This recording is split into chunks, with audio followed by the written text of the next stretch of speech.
going to wait a few more minutes as more people join this Monday morning, um, 9 a.m. Manitoba time, 8 a.m. Saskatchewan and Alberta. So yeah, a little bit of an early start to a webinar series, but as mentioned, we'll wait a couple more minutes just as those numbers keep climbing.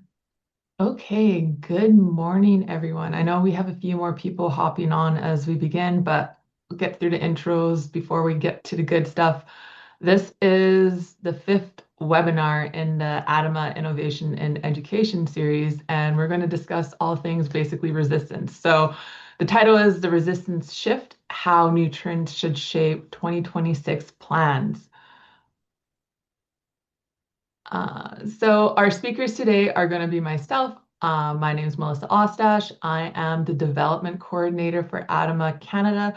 With me, I am happy to introduce Kim Brown, who is the provincial weed specialist of Manitoba Agriculture.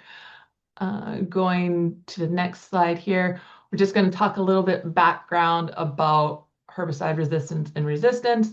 So it's kind of wordy, this slide, but long story short, herbicide-resistant weeds are increasingly widespread across Canadian crop systems, making control with standard chemistries less reliable as we continue going forward. Canada ranks amongst the top countries globally for the number of herbicide-resistant weed species documented, and it only falls behind Australia and the US, so we are in the top three, which is probably not something to be proud of, but hey, I guess we're on the podium, right? Surveys across the prairies have found resistance weeds on a large share of cropland, with many fields hosting at least one resistant species. Now, we should remember that resistance is not limited to a single weed or herbicide group, and multiple resistance is becoming more common and prominent, reducing effective control options going forward. So resistance is driving increased management costs and can reduce yields, contributing to tens or hundreds of millions of dollars in lost productivity and control expenses annually in prairie provinces alone, let alone across Canada in general, because its resistance is occurring widespread. Now it is with great honor to introduce our guest panelist, Kim Brown. Kim grew up on a mixed farm in Southwest Manitoba and was raised on 4-H and curling, cultivating a lifelong love of all things farming. After high school, she attended the University of Manitoba, where she got her agronomy degree first and then completed her master's degree in soil science, jointly with Ag Canada in Brandon. Over the last 30 years, she has been fortunate to have been with Ag Canada as a research associate, Manitoba Ag as the weed specialist and ag rep, MASC as both an adjuster and insurance agent, and in industry as a regional agronomist. Kim returned to Manitoba Ag in 2021 as a provincial weed specialist, where her and my paths really did cross in multiple meetings, etc. But she's kind of became one of those numbers I have in my back pocket if I ever need help with anything, especially weed ID. She's my go-to. And she's been involved in training and extension of new and existing weed issues basically since. Kim has been a certified crop advisor since 1999, adding to the 4R NMS designation in 2019. So a couple of things I will mention also is that there will be a QR code to scan for CEU credits at the end of the webinar, and that questions will be answered throughout the webinar as well, but just be sure to use the Q&A box versus the chat. I don't even think you can access the chat, but use the Q&A box to ask any questions, and we'll be happy to answer them throughout the presentation. And with that, I am going to hand it over to Kim. Okay, thanks very much, Melissa. It's an honor to be asked to do these things. Thank you so much for that. I'm really glad to be able to work with companies such as yours. And as an extension person, I don't create anything. So most of my slides are referenced as to where they come from. I'm really, really lucky to be able to work with people in Western Canada, well, and other places as well. But I get a lot of my information through the Ag Canada researchers in Western Canada. That's Charles and Brienne and Sean and Julia as well. She's a biologist in Saskatoon and, working with some of the universities as well. So I'm really fortunate to be able to get that information and my job is to extend that to as many people as possible. And I want to thank everybody who's on the call, all the farmers and retail people who are on the call as well to get information. So it's really great to have you guys on and hopefully you can take some useful information away. So that's my number there in the bottom. That's my email and my phone if you want to phone or text or whatever. If you need any information, please call me. That's my job. So Melissa's going to be monitoring or managing my slides for me just so we didn't have any technical issues. So I'm just going to be telling her to move to the next slide. So if we can have the next slide. Thanks very much. Okay, so this is the process of selection for herbicide resistance, and this is how it works all the time. Basically, if we look there on the left-hand side of the page, if we have what's in light green, that's a regular population of weeds or plants or whatever, and the dark ones are the resistant individuals. And there's no matter what, there's going to be resistant individuals in any population of any kind of plants. And if you have a million plants on an acre, and that's not hard to imagine. If we have a decent wheat or barley stand, that's about a million plants per acre. There's going to be a couple on there, at least one plant on there. There's going to be something different about it. Genetically, it's going to be different. And so if we look in the middle, if we've got really good products that work really well, what we do is we kill off all the ones that aren't resistant, and the resistant plants get to live. And so resistance progresses over time. And when you go to the middle section there, you see that we've got a few more resistant individuals. And finally, after a while, because our herbicides are doing so well at killing all the susceptible weeds, we end up with a resistant population. And that's just going to be the way it happens. You can't really stop that. And so if at the end of the day, like it takes a long time to get to that point where we have, a large resistant population out there in our fields, but it happens over time. And so sometimes this is what we do when we're creating herbicide resistance. For some weeds like waterhemp that I'm going to talk about, those are coming to our door preloaded with resistance. This has happened already where that waterhemp was growing. And when that seed ends up here, we've got it in Manitoba. You guys don't have it in Saskatchewan, Alberta yet. But, we've had transmission up here through the Red River and other things. And so, we've got this weed here now, and it came already resistant. So this isn't occurring as we're dealing with this weed here. It's already resistant when it hits our doorstep. So that's really scary. Next slide, please. So this is an older slide, and this just talks about resistance evolution. And this goes way back to the days of when we were first finding, group 1 resistant grasses like wild oats and green foxtail. And I've been in the industry a very long time, close to 35 years now. So I remember when the first resistant wild oats were found. I was at U of M at the time when they were finding them in the Swan River Valley. And, it was kind of neat because it was just something we hadn't seen before. But over time, if you look at that graph, basically we've got percent resistance on the one hand side there, and then across the bottom, years of herbicide use. And those years, that's just, those are numbers. That could be more, that could be less. It depends on a lot of things. But at the very beginning, there's going to be some resistant individuals in a field, and you're never ever going to see them in the first few years. You don't see them.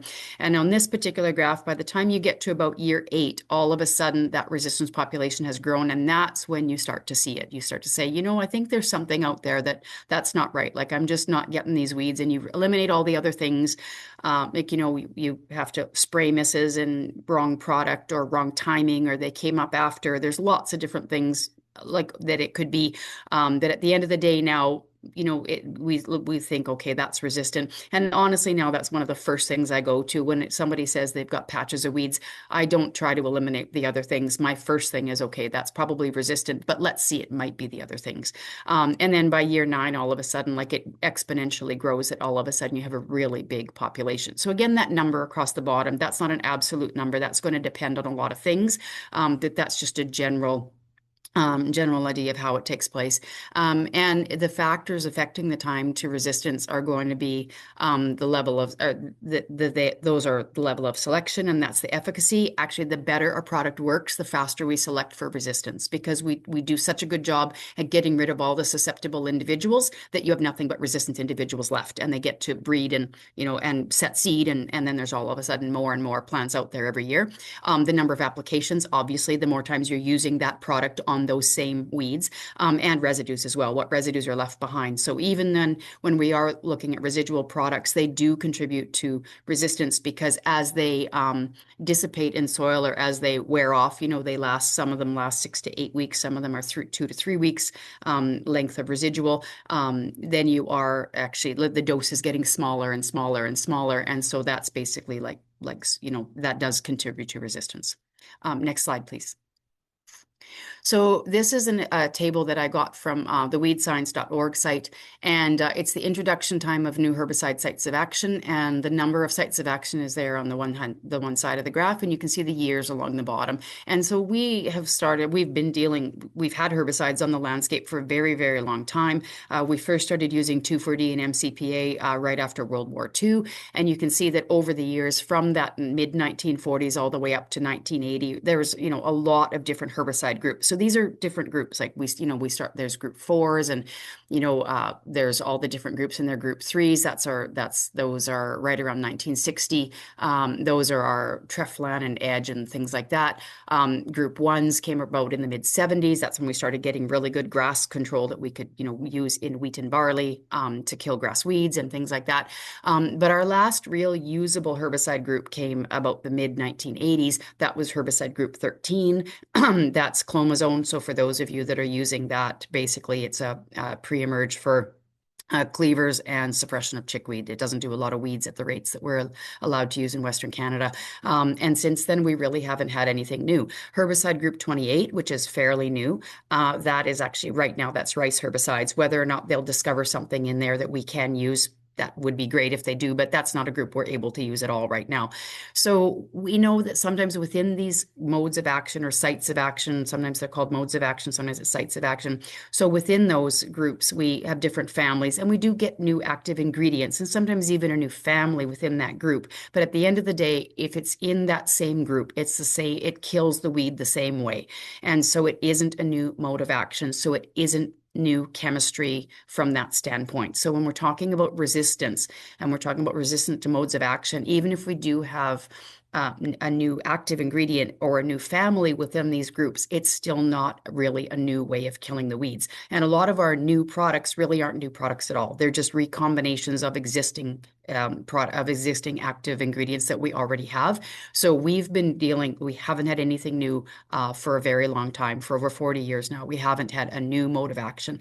There are some new ones coming, and so they won't be here for a few years, but they're not silver bullets. They're not going to work for everything. The new ones that are coming one is a new herbicide group. One is a new group 12 that we have not used before. Group 12 is not a new group, but we haven't used it in Western Canada, so it will be new to us.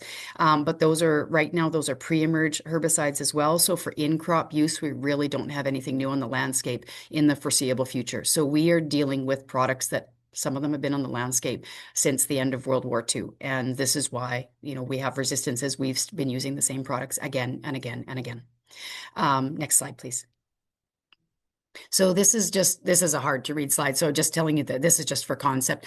This is also from that weedscience.org site, which there's lots of information there, but this is resistance of weed species to glyphosate. And you can see just the steady increase in resistance over the years.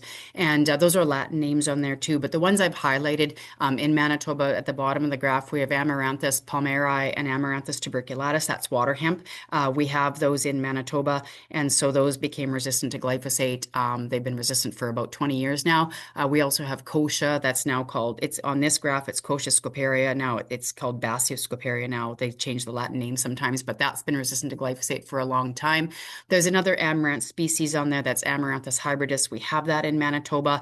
I don't know if it's glyphosate resistant yet, but it's on our Noxious Weeds Act, so we've been watching it. And at the very top of the graph, I've highlighted those ones because that's Bromus tectorum. That is the first glyphosate resistant grass in Western Canada. That was found in Alberta a few years ago. And the one right above that is actually Amaranthus retroflexus, and that's red root pigweed. Now, that was found in North Carolina a couple of years ago, but that's just to show you that that's good old red root pigweed, and it is glyphosate resistant, not here.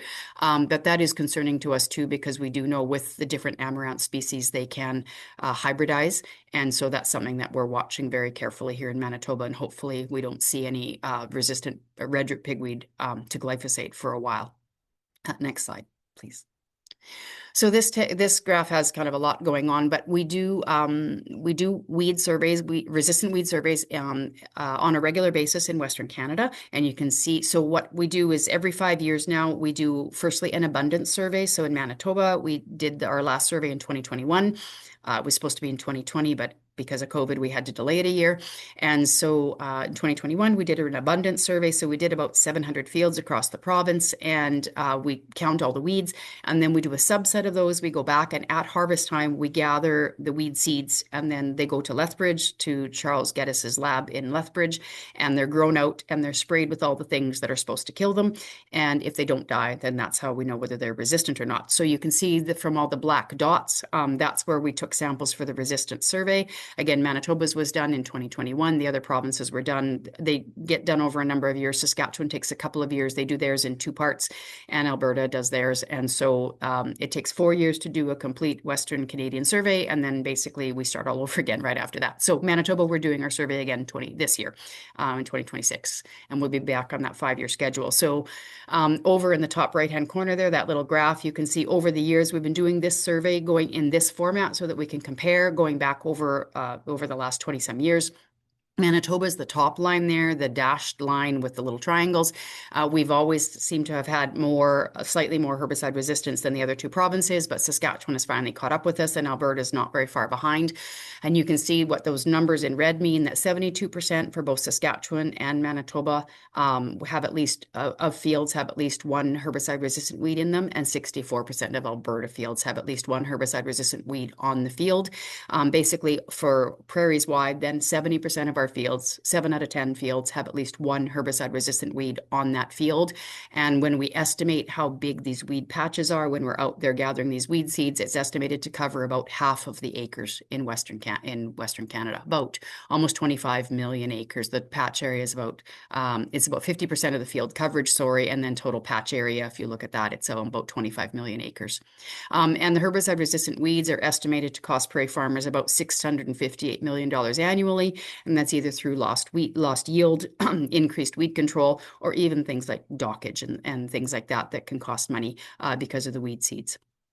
So it's a really big problem, and it is not going away. Those lines on that graph, those are never going to go down. They cannot go down. They can flatten off. They could even, or like they can be, not going up quite as steep. And you see that in Manitoba, we've leveled off a little bit. They could flatline and not increase, but they're not going to go down. Once you have herbicide-resistant weeds on farm, they're not going away. Next slide, please. So this is a really good table. I want to highlight that this is from the Prairie Weed Monitoring Network, and that's an excellent network that Charles Geddes and the group, all of the people that are on the bottom of the slide here, have put together, but Charles spearheads that, and it's an excellent site. That's where it's a fairly new site, so it's not got a lot of stuff on it yet, but it will be building onto it over the years. There's also a prairie insect monitoring site and a prairie disease monitoring network, so those are excellent sites to go to for information. So on our weed monitoring network, this is where we're housing data. This is where this slide is from. If you need it, I can send it to you, or you can go there and download it yourself as a PDF. All of our weed survey information will be housed there. Some of the older stuff is there now, and going forward, all of our future weed survey information will be housed there. But this just shows the current herbicide-resistant weeds in the prairie region. We have a few to add on here. This slide's about a year old now. And you can see we have a lot of herbicide-resistant weeds. In the upper left-hand corner, that's our group 5 resistant weeds. Down below that, that's group 14. So far, it's just 3 weeds. It's kochia, it's waterhemp, and it's wild oats. We have a lot of group 1 resistant weeds. We know it's our wild oats, our foxtail barley, green and yellow foxtail, Persian darnel. And, our group 9, that's glyphosate. We still only have 3 weeds so far, but where they are resistant, it's bad. So we have waterhemp here in Manitoba, kochia across the prairies, and downy brome now in Alberta. Alberta for sure, and possibly elsewhere, possibly Saskatchewan, Manitoba. But that big group of the green ones in the middle there, that's group 2. And there's lots. That's both grass and broadleaf weeds. There's lots of them. That group gets added to every year. We have a lot of group 2 resistant weeds, and that just gets bigger and bigger and bigger. And so for some of some of our crops that rely heavily on group 2 herbicides, this is a really big problem. And so, yeah, so it's a big problem. So this just gets bigger every year. The resistance issue is not going away. Next slide, please. So back to the basics. Basically, what do we have to do? So we need to know, because we don't have any new herbicides coming, we've got to do other things to help us with weed control. So you need to know, first of all, what weeds are on your farm and what's coming. Are they herbicide resistant? Are they multiple herbicide resistant? So when we're talking about MHR weeds, those are weeds that are resistant to more than one herbicide group, and that's very common. So we need to know what herbicides are effective against these weeds and where can I use them? Are we doing burn off? Are we doing pre? When you see it written like that in all capitals, that we usually mean pre with residual. Are we using post emergent? Sometimes those have residual products that have flucarbazone in them, like Everest or Sierra. Those are a post emergent, but do have some residual. Pre-harvest timing, that's good for perennials. Post-harvest, depending when you do it, if you're going after perennials, you need to wait for regrowth. If your winter annuals have started to come up, that's a great time to get those. But also, we need to start looking at also annuals that can still set seed before freeze up. And in particular, our pigweeds are something that we have to look at when we're looking at our post-harvest or our fall weed control. But integrated weed management is absolutely crucial. Next slide, please. Again, because we're not getting anything new, and what is coming is not going to be a silver bullet. On the left-hand side of this slide here, we see contemporary weed management, and really what we're doing is mostly chemical weed management, and we're doing a good job we're using herbicide mixtures, we're using herbicide rotations, we're doing herbicide layering, but at the end of the day, we're really just doing chemical weed management. We're doing a little bit of cultural and physical.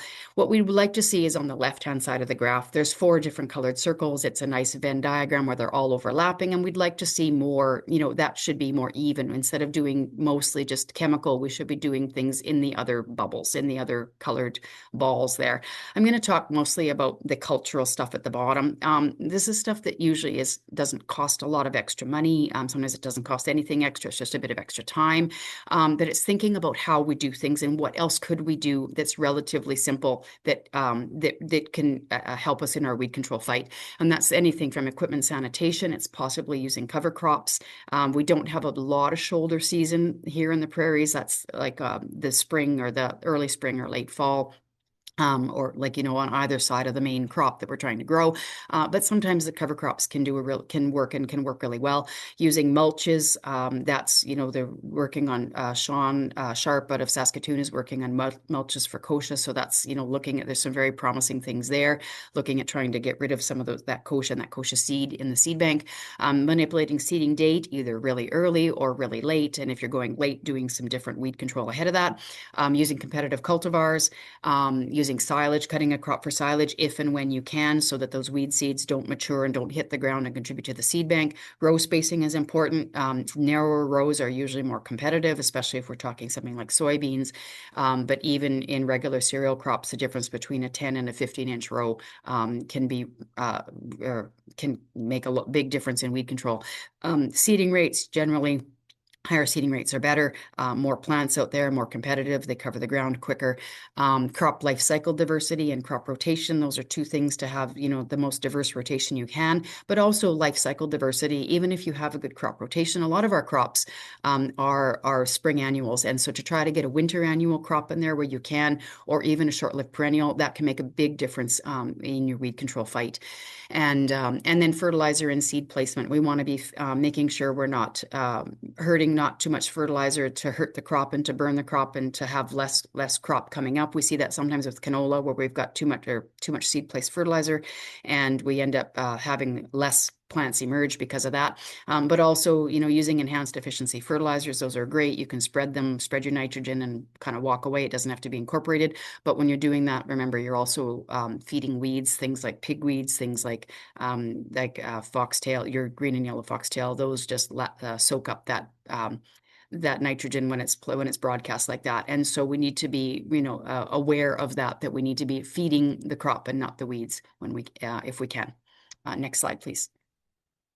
So I'll just quickly show you when we're talking about different places to get information. This is our new guide to field crop protection. It's the same guide in Saskatchewan and Manitoba, just have different covers, front covers on it. The first place to look is this table 16A and 16B, and these are our burn-off tables. So these are products in here that these are what we want to mix. We want glyphosates in here, but also all of the different products to mix with glyphosate. And the crop is across the top. And so just in this instance, I've highlighted soybean. And then if we go to the next slide and look at table 16B, these are all the weeds that you'd be getting. So we don't have, not all the weeds, there's more weeds in some of the labels, but just to look at when you're looking at a burn-off product, we've got lots of options. And so the first place to look at is that burn-off table. Some of those products may have a residual component to them, but in this table, we're talking about the burn-off product, the burn-off part of that product. If we go to the next slide, what we've done a couple of years ago, I think this has been in the guide for 4 years now. Every single crop table, this is the soybean table, I'm just highlighting that. But what I've done is I've reordered these tables so that we have all of our pre-emergent products that have residual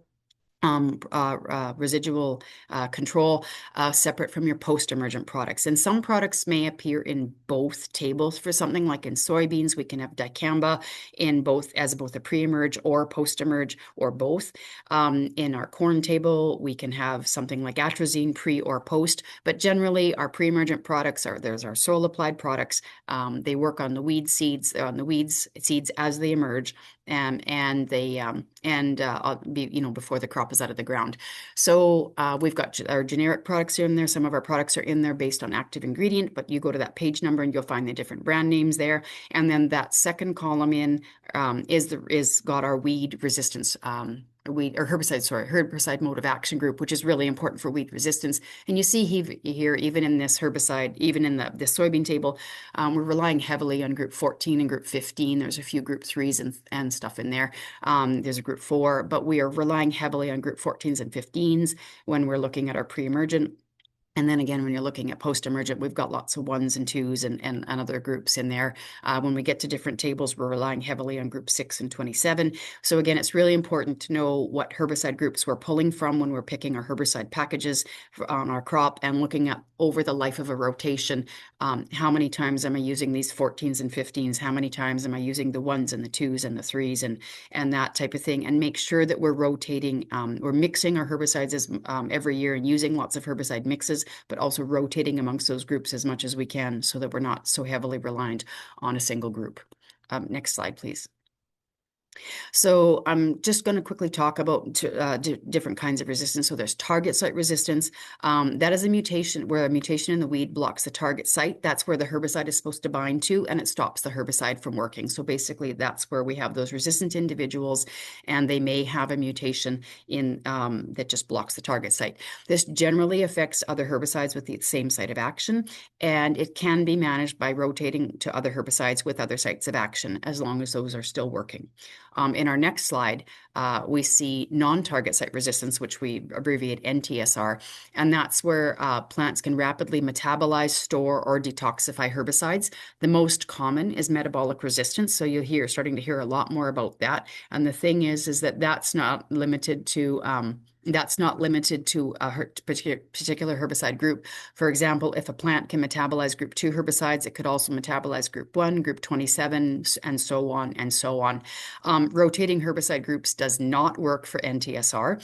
It's much less predictable, and it's this really scary thing is that it's really increasing, especially in broadleaf weeds like waterhemp and palmer amaranth, and we see this in wild oats as well. Next slide, please. So there's 2 ways to test for resistance. So again, if you know you have these weeds out there and you know you want to be testing, there's the traditional way where you basically gather the seed, grow it out, and spray it with the herbicides that are supposed to kill it. It must be viable seed. So normally that's at or near crop harvest, but kochia and Russian thistle are gathered later in the fall. That's kind of an October time. If you can get those in October, that's the best time to get those. And it's good to do it this way because you'll pick up both target site and non-target site types of resistance. But then the other way is molecular detection. also known as doing a bioassay or DNA test or rapid test or quick test. There's lots of different names for it. This is where you take living green material, and these are very specific tests. They test only for a particular mutation. They're looking for a particular gene usually, or sometimes they look for gene amplification when we're looking at something like glyphosate resistance in kochia and in water hemp as well. You need a very small amount, sometimes only a few leaves of fresh material, because you have to have fresh DNA in there to test. But this will not pick up non-target site resistance, and it also doesn't pick up different mutations. They're very specific tests. They're great tests. They're very specific, but they are very specific. So they're only going to pick up that particular mutation, and they don't pick up any of the NTSR resistance. So that's a drawback of those tests, but they are quick. Which labs to use? AgQuest 2020, Saskatchewan Crop Protection Lab, New Era Lab up in Swan River now is starting to do the traditional testing. And Turnkey Genomics is a lab that I use in Ontario to do the quick tests or the molecular tests. Types of testing, there's either traditional or molecular or both. So if you're needing to get some resistance testing done, again, some of it can be done in season, and but you can, at the end of the year or two, you can always gather seed and do it the traditional way. It just takes a little bit longer to get that done. Next slide, please. Just want to highlight here this Wild Oat Action Committee, Wild Oat Resistance Committee is actually on that weed site that I've circled at the top. That's the weedscience.ca. That's the Canadian Weed Science Society webpage. If you just Google Wild Oat Resistance Action Committee or Wild Oat Resistance Committee, this will come up. And then on the next slide, I'll just show you, they have some good infographics there on how to sample wild oats properly for testing. There are molecular tests for wild oats, but because there's non-target site resistance, because we know we've got wild oats is resistant in other ways, it's really recommended that you gather your wild oats and do the traditional type of testing, the grow oats, and that you gather the seed in the fall, get it sent away as soon as you can, because these tests take time. Anyways, and this Wild Oat Resistant Action Committee has some really good infographics on how to sample wild oats and where to send them for testing and that type of thing. So I would urge you to look at that site. There's lots of information there on that whole site, but on the wild oats, there's a lot of other good information there through either infographics or videos as well. So that's a good site to visit about wild oat resistance. Next slide, please. So when we're talking about herbicide resistant weeds in the West, I always show this slide. We've basically got wild oats, kochia, downy brome, water hemp, and palmer amaranth. And coming soon, I think our next bad news story is going to be Canada fleabane. You can tell by the size of the font that I use and how bold I make the text, the ones I'm going to talk about. So I'm not going to talk about wild oats anymore. I'm really going to concentrate on kochia now and a little bit on water hemp, just to educate you people that don't have it yet, just so you know what's coming. So if we can get right into the next slide, please. With kochia, we can skip to the next slide. I think we all know what it looks like. It was number 12 in our weed survey. So if we can go on to the next slide, sorry. So this is the history of first confirmations of for herbicide-resistant kochia. It's been resistant since to group 2 since about 1988, Manitoba and Saskatchewan. I'll just highlight the Canadian side of that chart there. 2015, we first saw group 4 resistance. We know we've got growing dicamba and fluroxypyr resistance in kochia. I'm not going to talk about that much today, other than the fluroxypyr resistance is growing faster, but it's growing, it's slow, it's coming, it's definitely there. We will have a better handle on that, especially in Manitoba. We're doing a full kochia and Russian thistle survey this fall, so we'll have a better handle on the numbers this fall there. But we know even in our last survey in 2018, it was starting to show up in Manitoba, and it's definitely showed up in the more recent surveys in Saskatchewan and Alberta. And then we had glyphosate resistance, that's group 9 since 2011 in Alberta, and shortly after in Alberta and Saskatchewan. But the group 14 resistance is what's showing up. That's the scary bit, 2021 in Saskatchewan, and now we have it in Manitoba and Alberta as well. Next slide, please. So this is a busy slide, but this just shows this PPO inhibitor resistance. That's our group 14s in kochia. And so Dr. Charles Geddes, who's with Ag Canada and Lethbridge, and again, I show a lot of his slides. And he does fantastic work. And so that just shows he's working with North Dakota, with Brian Jenks and Joe Eichley in North Dakota, and a few other people. And just to show that they're doing some resistance testing for kochia. it's come on quickly. It's some of the original kochia, some of the kochia seed that was gathered in previous resistance surveys was all tested again. I don't have that slide in here, but it was tested for group 14 resistance and it wasn't present. So sometimes, there can be resistance present, but if we're not testing for it, we don't know it's there. But that's good news that it wasn't there in the previous surveys. We weren't testing. They went back and retested those that kochia seed. It wasn't resistance, but since 2021, it has started showing up. So it's a fairly new resistance and it's hitting pretty hard. In the top right-hand corner, those are kind of busy slides in there. That's a busy little picture in there. But basically how they look for this, the front slide, the bottom is carfentrazone, that's AIM. At the top is saflufenicil, that's heat. And the first two rows are susceptible populations, and the last one is resistant. And basically, they use increasing rates all the way from 0, which is a check, basically. It's not sprayed, to field rate, and then all up to basically about 100 times field rate in there, and to see how resistant these populations are. And you can see that back row, the kochia just keeps growing, and it grows on the saflufenicil, that 25 grams acid equivalent, or AI, sorry, per hectare. That's around field rate. And you can see at field rate and a 3x field rate and even a 10x field rate at that 250. There's still kochia growing. And at AIM, we've still, the bottom pictures there, we've still got kochia growing well past field rate. So the resistance is very high. Next slide, please. So this just shows our PPO resistant kochia in Manitoba. And so the red slides are, so in 2021 to 2023, there was a couple of sites showing up. And then in 2025, we did a survey and where we actually just distributed some kits to do some quick surveys or some of the molecular surveys. Charles did them in his lab in Lethbridge. And anything that shows up in red had PPO or group 14 resistant kochia. And you can see down in the bottom corner there from Joe Eichele at NDSU, they were doing similar testing down in North Dakota, and they found that 38 out of 53 counties had resistance. In Manitoba, Saskatchewan, and Alberta, it was about 28%. So close to a third of the samples that we sent in ended up with group 14 resistant kochia. So it's coming on pretty hard, pretty fast. So the conclusions are now that kochia can exhibit resistance to up to 5 herbicide sites of action or modes of action. In the background there, that just shows what that looks like in Charles's lab, where they, those are some of the kochia they've been growing. Anything that's still growing is obviously resistant, but anything that's bare is where the product has worked. PPO resistance has evolved or spread very quickly since it was first confirmed in 2021.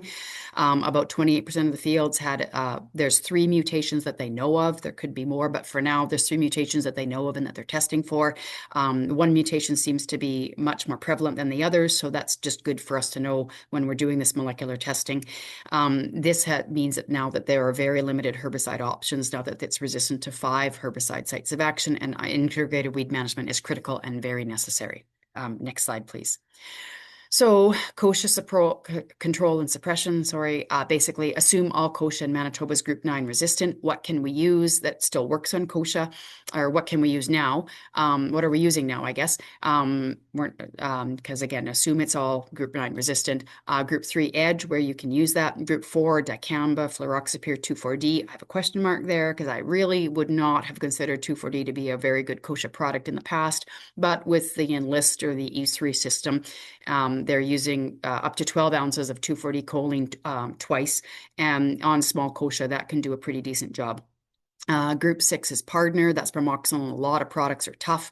Group 10 is Liberty. Group 14 is things like Authority, Heat, Blackhawk, Verax, or Insight. And then our Group 27 is Infinity, On Deck, and Talinor. Those are our products in wheat. And then our corn products are Lotus, Armazon, Impact. And of course, we have burn-off products now that have Group 27 in them as well. We also get suppression with Group 15, that's Zidua or pyroxasulfone and Fierce and Focus and a bunch of other things.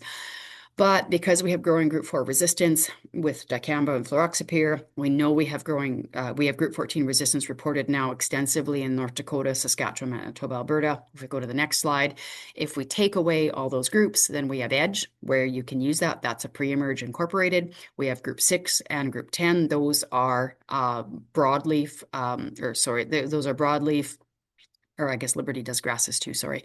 But those are contact herbicides, and it's really important with a contact herbicide to have coverage. We're really going to be relying heavily going forward with Liberty here in Manitoba, especially within our corn and soybean acres, because we know we're losing control with we're losing because we've got a lot of glyphosate resistant weeds in here.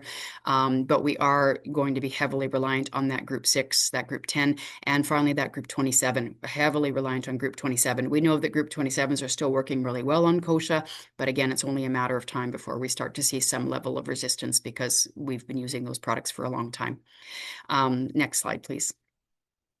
So this is just something that I've put together. If anybody wants to see this, this is off the North Dakota University or North Dakota State University website. And I've just put this together in one pager. I handed this out at our crop diagnostic school in Manitoba here last year. And I've got this if anybody wants this. And it's just talking about Delta T. And so our weather stations here in Manitoba are going to be reporting Delta T now going forward. And so it's just a concept that started in Australia. And it's about just it's a numeric system where it takes into account both temperature and relative humidity, and basically basically the red zone on that graph, we've basically got dry temperature on the bottom, dry bulb temperature on the bottom, humidity up along the left-hand side of the graph there, and then basically red is a no-go zone, yellow's not great, orange is and green is your best zone. And for, we have a more leeway with systemic herbicides for having, when it comes to that temperature and relative humidity combination, but we know for contact herbicides, which we are now relying more heavily on than ever, it's really crucial to have good spray conditions and have in order that we can get really good coverage with contact herbicides. So Delta T is a really important concept to understand and to know. And now that it's going to be reported, know when it's a really good spray day or when it's not a good spray day, especially for contact herbicides. Next slide, please. So this is just a slide. These are great slides from Charles Geddes at Lethbridge there. The top pictures are a 4-year rotation, first year's wheat, second year's canola, third year's wheat, and then we go into lentil, which is not a very competitive crop at any stage. And it relies heavily on group 2 herbicides. So when you get something like kochia in there, and now that we've got group 14 kochia coming on, that's really problematic in growing a crop like lentils because it's just not a competitive crop ever. And kochia is like a really bad weed in it. In Charles's study, the top is wide rows and a light seeding rate, and the bottom pictures are a narrower row and a higher seeding rate, twice the seeding rate. And basically you can just see from the pictures how much better the crop looks. But when you look at that, when you go to that very last picture there, on the lentils, you can see there's just a lot less kochia in that lentil crop. And basically they've done nothing different in the spray tank, still spraying the same products top and bottom there, whether it's a wide row or narrow row, seeding rate, low seeding rate or high seeding rate, same products are getting sprayed. But by the time you get to the lentil year, because you've done a better job in the 3 years previous, you've got less weeds in that lentil crop to deal with. And that's really, really good because you don't have a lot of products in that lentil crop to use. And so decreasing or narrowing up the rows and increasing seeding rates decreased kochia biomass by 80% and the seed bank by 63%. So that's really important. In the next slide, you can see what they've done is they've actually swapped out spring wheat for winter wheat. And when that was done twice in a 4-year rotation, that lentil crop is super clean. And up in the top corner there, they've got a picture of alfalfa meadow brome. So being able to put in, short-term forages, even for 2 to 3 years, and because you're going in and cutting those weeds before they set seed, you're not able to see, you just see a lot less weeds. And so putting winter wheat in the rotation decreased kochia biomass by 64%, and adding something like alfalfa meadow brome, a short-term forage, decreased kochia biomass by 99%. So if that's something that can work on your farm, I encourage you to try that and just decrease the weed pressure across the farm just by putting in some of these different crops. Next slide, please. So this is just a picture of a lot of things that went wrong in a soybean field in Manitoba. This is wide row soybeans. They were a very short soybean to start with, but there's this huge saline patch up in the corner. You can see from the color of the soil how white it is. There's just tons of kochia there. We're getting a bit late in the year. Our soybeans are turning, so I think we were September I was in this field. I'm sure it was sometime September we were in this field. And I've looked, when you look at these big, ugly kochia plants and you think, oh, that whatever they sprayed, it didn't work at all. It actually did work. They sprayed Liberty on this field. This is Liberty tolerant soybeans. And I've circled in, I've got close-ups here and I've circled in red. You can see that the Liberty worked. It burnt off that kochia, but that kochia grew back. That's a contact herbicide. It's not systemic. We've burnt off the kochia. It did a great job at the time, but the kochia was able to grow back. Total lack of crop competition in this area. They hadn't used a pre-emerge product like they should have. If you know you've got a product like kochia and you're coming at it in this crop, in this particular crop in soybeans, and you've really just got Liberty and 2,4-D, neither of those has any residual. Liberty as a contact herbicide, you've got to have a better plan than that. And you need to be using a pre-emerge with residual off the start. And at the end of the day, too, something should have been done about this kochia. That should have been mowed off and not let set seed. And, that wasn't done. And so this is just going to be more of a mess for the next few crops. So again, what not to do. Just quickly about water hemp, I'm just going to tell you quickly, and then I'm going to show you some scary pictures. It's a scary weed. Growth rate is 50 to 70% greater than most other annual weeds, up to an inch a day. It can get greater than 12 feet tall. It's very competitive. Some of the early studies they did in Ontario, when it first showed up in 2014, it's only been there now for about 12 years. Average corn yield loss was 19%, but they could have a maximum yield loss of 99%. And soys in Ontario, the average yield loss was 43%, but the maximum yield loss was 93%. And in the next slide, just to show you, it's just like all the other pigweeds. It is a pigweed. It's the amaranth species.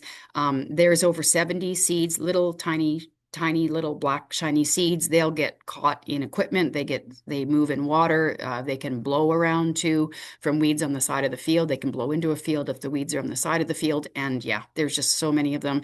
And it's a very prolific seed producer. On average, water hemp is about 300,000 seeds per plant. It can be up to 1 million on the really big plants. But in the next few slides, I'll just show you, if we can go to the next slide, just how it can look very much like red root pigweed. They are both prolific seed producers. Red root pigweed has a lot less, water hemp has a lot more, but even red root pigweed still has a lot of seeds per plant. Red root pigweed's hairy and it feels rough. Water hemp is very shiny and smooth. It has no hairs on it at all. Standing and looking at them from the top, they look like pigweeds, and they look like pigweeds for quite a long time until water hemp really starts to get tall and has very different seed heads.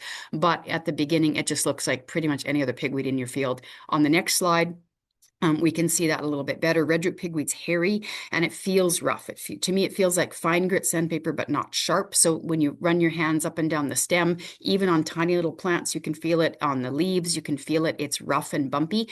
Water hemp sometimes is a dark, shiny green, but it's very smooth feeling. It doesn't have any of those hairs. So that's just something to be aware of. It does look very much like red root pigweed, but it's just a different pigweed.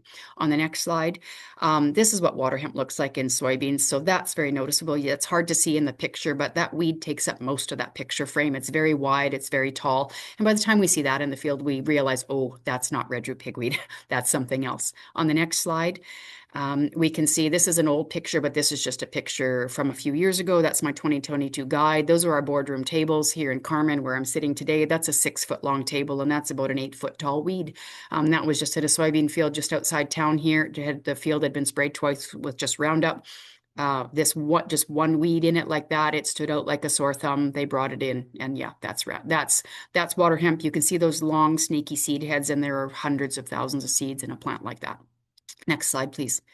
So this is just what it looks like. Sometimes it's really red, sometimes it's not. On the left-hand picture there, it's very red stemmed, and it kind of, by this point, it still looks very much like a red root pigweed. And then on the right-hand side there in a row crop soybean, you can just see lots and lots and lots of water hemp coming up in those rows, because those rows didn't close. Wide row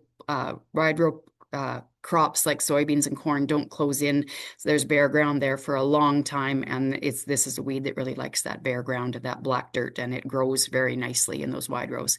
This is me, field edges. That's my hand on the edge of a canola field. We didn't find any in the canola field. Canola is very competitive, not a lot of plants there, or sorry, not as many plants, but they're very competitive. They shade, they grow early, they cover the ground, they shade it out. And even if that seed's there, it probably won't grow in that canola.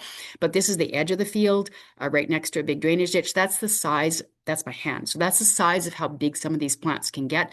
But when I talked about annual weeds that we still have to do fall weed control on, that's my other hand on the same day. And all around that great big plant was all these tiny little ones coming. And so this is a plant that can set seed after harvest or sorry, that can grow after harvest and set viable seed by freeze up. There won't be a lot of seed on those ones on the right-hand side of the picture. Those ones on my hand, there won't be a lot of seed in there, but there's definitely more than one seed. And if there's more than one seed and it's viable and it hits the ground, then you're increasing that seed bank. On the next picture, I'm just going to flip through and show you some of the things that we see. That wheat field in the back had been combined already. This is the edge of a wheat field on the edge of a very big drainage ditch. And we find that when you first start to see water hemp, you follow the water. It's moving in drainage ditches. It's moving where that water floods onto the field and then recedes back, and it leaves some of those weeds behind.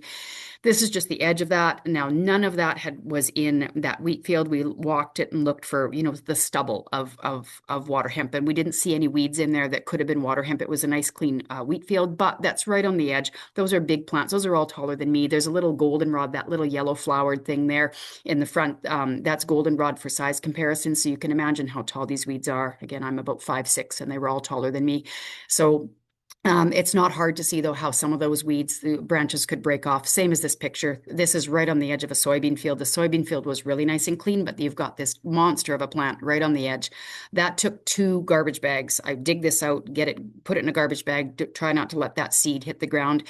That's just a spade, so this one wasn't very tall, but it was very wide, and there's a lot of seed on that. This is where we start to see water hemp show up, is on the edges of fields, and we've got to stop it before any of that seed gets into that field and then starts growing. So with that, I think I have just one more slide. Going forward with resistance management, integrated weed management is absolutely necessary. We can't spray our way out of a problem that we created by spraying. Knowledge is power. You know your weeds, know what resistance is there, know your crop and herbicide history. You've got to know that. But to me, this is the most crucial thing. The relationship with agronomists, your retails, and company reps like the ones that we have here today with Adama. These people know how to place the right products in the right place and time, and that'll protect your crop and extend the life of the herbicides we use. So the relationship with these people is crucial. You have to have these people on your team because you can't know all this yourself, and you can't do all this by yourself. When you're farming, you have so many other things to do. So working with, some of the people like the ones that are on the call today with Adama, it's absolutely vital. So with that, whatever we've got for questions, I can try to cover, or we can do that at the end, whatever you like, Melissa. Yeah, so I want to first off thank you, Kim, for your wealth of knowledge. Again, looking at some of those pictures, it's absolutely terrifying seeing how big those water hemp plants can actually get. And then amount of seeds when you're comparing it to the battery size and the ruler and even on the dime, like that's insane. So thank you for those visuals. It's really good to see. Um, I see questions are popping up. So Do you want to cover your um, Casado first and we can cover them at the end? yeah, Because I think this is a good yeah. time to highlight how this can help with managing resistance. I think that's good. Yeah, I think so too. So I will dive into Casado, our new multi-mode of action graminicide, and then we could kind of tie it into how it relates to resistance and everything else. So yeah, let's discuss Casado. So what is Casado? I'm sure many of you already are familiar with this product. It is the first and only dual mode of action graminicide in the Canadian marketplace at this time. So it offers that one pass to tackle wild oats in crop, and it features 2 full rates of the active ingredients. So those active ingredients, as seen here, are pinoxin and thiacarbazone. So again, that group 1 and 2, full rates, not cut rates, because again, we all know that cut rates can lead to increased resistance. So that was something very important to us when we were creating this product, to make sure that we weren't taking any shortcuts, cutting rates, etc. So again, crop staging, wheat only from 1 to 6 leaves on the main stem. We do encourage that earlier application than later, because again, we want to make sure that we're targeting those weeds accordingly. So why does dual mode matter? And I know Kim kind of mentioned about this, but multi-mode of action products have been shown to be more successful than single modes. And we especially seen this with broadleaf herbicides. So where our train of thought was like, well, let's create a graminicide that offers that multi-mode of action approach as well. So with Casado, it targets 2 different active sites. So of course we have that group 1 and group 2. So if where a single mode might drop off, we have that other option of that multimode product targeting that site. So again, controls group 1 or group 2 resistant wild oats. It is not that silver bullet. We just got to remember that it is part of that herbicide resistance plan. So if you do have really high resistance to group 1 and 2 herbicides, especially that pinoxidine and thiacarbazone, it's not likely going to be the best option for that crop. So knowing your fields is important here. And just from our own studies, we just like highlighting that it has a proven efficacy of beating or matching the competitors 93% of the time. And this was done by field trials, grower scale field trials across Western Canada, with over 50 fields being tested for this. So proactive resistance management, and that's something Kim really stressed throughout all of her presentation. I'm going to give myself credit here with AI because I created an angry wild oat, and that's the highlight of this presentation, to be honest. But the best things to remind yourselves is to apply Cazado when it comes to wild oat protection earlier on in the season for that best efficacy. Because again, we don't want later. We don't want the oats to be too large or headed out. We want to make sure that they're at a viable state, that, you know, they're actively growing and they're going to uptake that herbicide and it's going to do the best that it can offer. We got to also keep in mind, like I mentioned, Cazado is not that silver bullet, so it will help delay further development of resistance by reducing selection pressure. And what that means is that we could potentially see clean fields. We want to keep those clean fields clean. So if we use Cazado in those fields that you know have lower resistant population, this can help delay that onset of resistance for potentially up to 5 years, is what we are finding in our studies. And it's best used, as mentioned, and I'm going to keep stressing this, as that broader integrated weed management plan. Not a silver bullet, not something that's going to be like, hey, I got high wild oat pressure, I'm going to go spray Cazado, one and done. It doesn't work that way. We got to make sure that we are doing it as a proactive approach and also practicing those best management practices for spraying graminicides, herbicides in general. So good coverage. With Cazado, we recommend 10 US gallons. And even going forward, like in spring wheat, we are encouraging to see better efficacy of the product by adding an AMS and MSO, or in durum, a non-ionic surfactant, just to sharpen up that weed control. So as mentioned, Cazado falls in part of that integration with other tools. It does not replace cultural tactics like rotation, competitive varieties, seeding rates, etc. It's part of that tool and toolbox, or crop rotations, etc. So should be one component of an integrated weed management plan, not that sole solution. Some other things I want to mention is Kim mentioned like having your pre-seed options when tank mics with glyphosate. Gordex and Emphasis Max are really good options there. They offer multi-mode of action for your broadleaf, and of course that glyphosate will work on your grassy control. And then of course in crop. And something we found with Cazado is it works really well with our all-ins. So whether it's Force Fighter all-in, Outshine, Rush 2,4 all-in, those multi-mode of action products are going to be better than those single modes, is what we're really finding. Mosaic project. I'm throwing this out there because actually in 2025, ADAMA Canada initiated a herbicide screening called the Mosaic Project.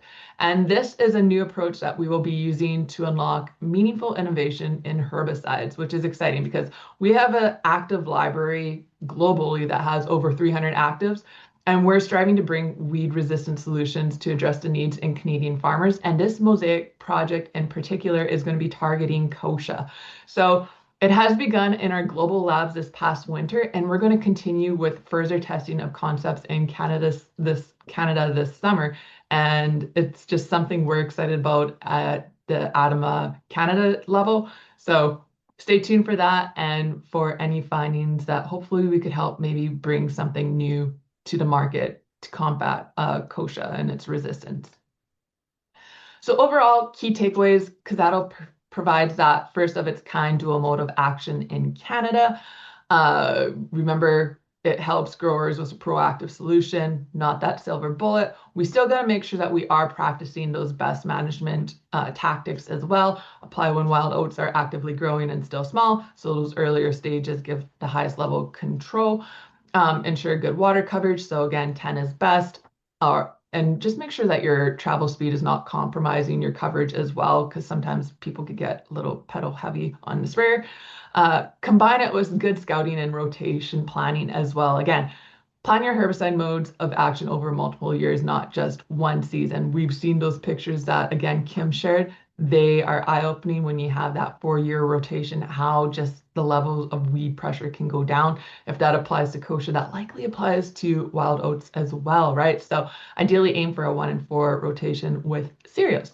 And then yeah, just use Kazado that supports the if you use Kazado this way, it supports both effective in-crop control and that long-term stewardship that we really want Canadian farmers to follow going forward, just to help reduce that stress or those levels of resistance or hinders them from growing exponentially, right? So again, Kazado can be used where these issues with single-site resistance are prominent. If high resistant levels are there with group 1 and 2, it likely is going to be more challenging there. And of course, like I said, it fits that broader resistance strategy alongside those agronomic tools. It's just another tool in the toolbox. So growers really need to know their fields. They need to understand where resistance is occurring, and they need to also keep an eye on what's up and coming, because if you notice something like water hemp in your field, it's probably worthwhile going out there and seeing it, confirming it's water hemp versus just being like, I'll deal with it later on or something along those lines, right? So keep in mind, Kazado is not that blanket tool. It's that tool in the toolbox, and we hope that it helps, again, delay that onset of wild oat resistance for potentially up to 5 years if used accordingly. So with that, I will wrap it up and ask if there's any questions. I know a few of them have popped up in the chat box. Melissa, I can see the chat box and I can see the water hemp. You want me to tackle the water hemp ones? Yes, take There's the a floor. question, how long does water hemp seed stay viable in the soil for? And it's about most of it's germinated or degraded in 5 years. But the problem with water hemp and other weeds that are prolific seed producers is it's a numbers game.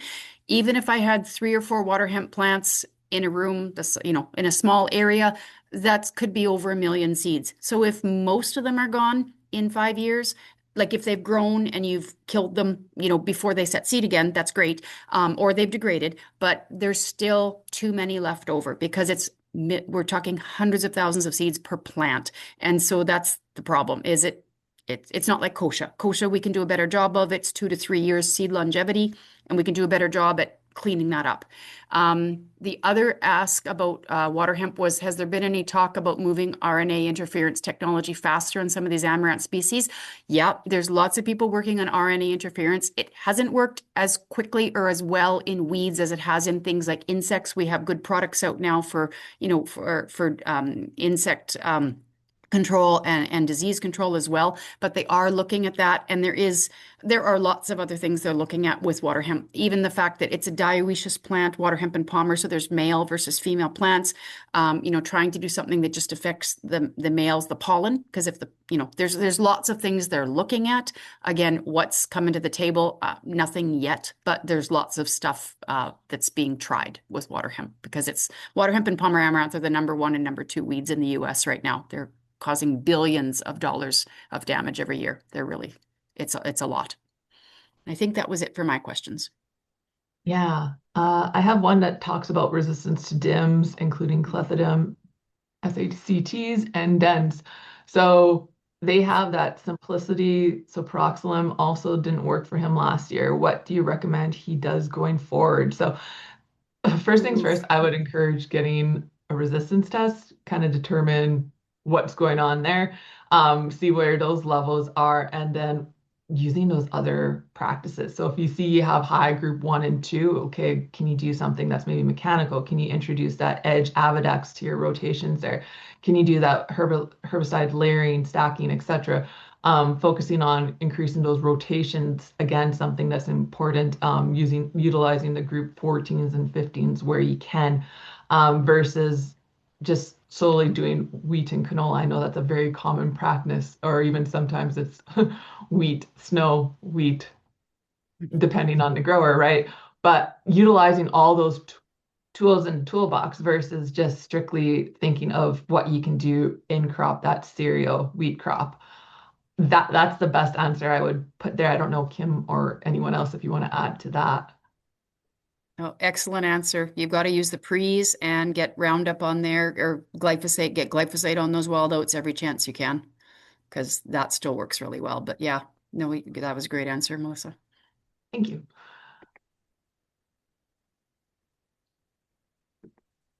So Mel, there was another one here regarding tight rotation, barley followed by wheat.